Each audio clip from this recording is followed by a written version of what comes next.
Mr. Garcia. Well, thank you, Mr. Chairman. Tonight has been very interesting. I want to just take a moment just to put today in context. We're here right now at this late hour to accommodate the majority's field trip to praise their leader. And let's not forget that he left office in disgrace. Yes, gentle lady from Georgia, we're going to talk about that Donald Trump, who stole classified materials and stored them in his bathroom. He was investigated and indicted for his crimes. Now, Attorney General Garland set up a parallel investigation of President Biden's handling of classified documents as well. And that shows the Department of Justice is actually fair and independent. So to oversee this investigation, he appointed Robert Hur, a former U.S. attorney handpicked by Donald Trump. Robert Hur found no wrongdoing by President Biden. No wrongdoing by President Biden. But he chose to smear President Biden with a totally unprofessional and wrong assessment of the president's age and mental sharpness.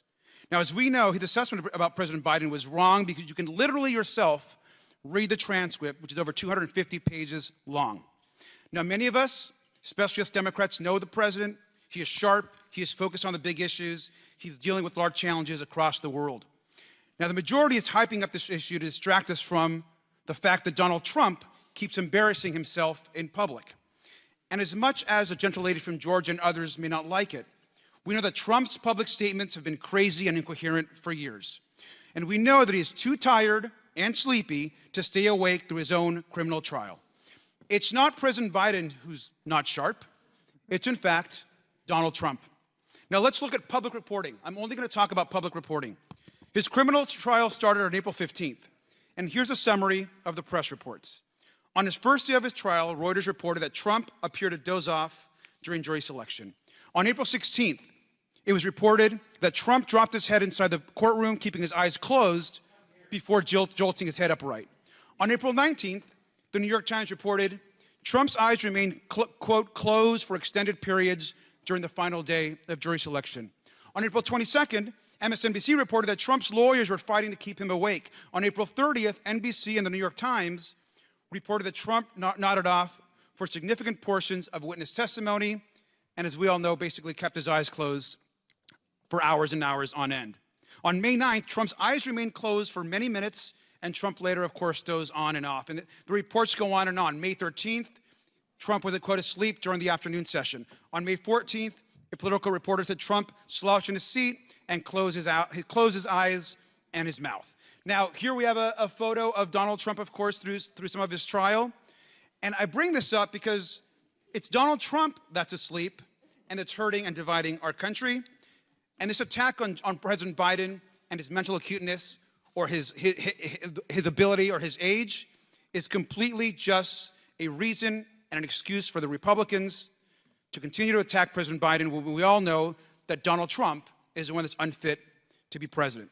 And that's why the majority is so desperate to be here today, because they want to help him get elected and hurt President Biden. Well, it's not going to work, and with that, I yield back. Gentleman yields back. I now recognize myself first to offer an amendment. The clerk will distribute the amendment to all members. No, we're not done. We're not done. I'm just going to do an amendment, and then we'll have all the debate we want. And I know Mr. Goldman has an amendment he wants to offer. Ms. Luna has an amendment. And the first part before the amendment. We can go back to time on the A&S. yeah, we can go back. Everybody will have an opportunity to talk. We're just going to go ahead and do the amendment in nature substitute. The clerk, does everyone have a copy?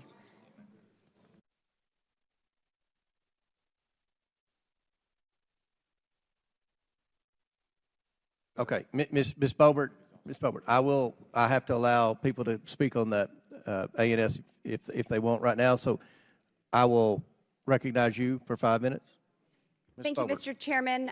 First, I just want to apologize to the American people. I don't think that this is the best use of our time when we are squabbling. It's one thing to have fun and laugh as members of Congress and try to find humor or some sort of lightheartedness in what we are doing. But when things get as heated as they have, it's unfortunately an embarrassment on our body as a whole. And so I just want to personally apologize to the American people for that. But we are here to hold Attorney General Merrick Garland in contempt of Congress for ignoring subpoenas and believing that he is above the law.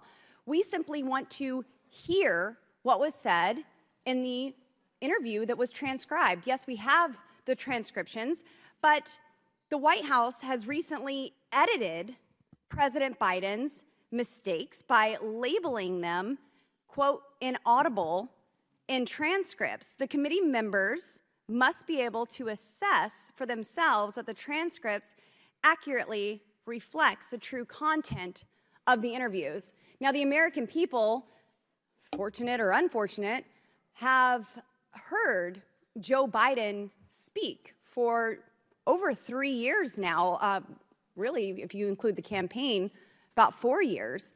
And we have witnessed in real time a massive cognitive decline. President Trump, when he was in office, he underwent testing for his cognitive dissonance, for his ability to function as President of the United States, as the Commander-in-Chief.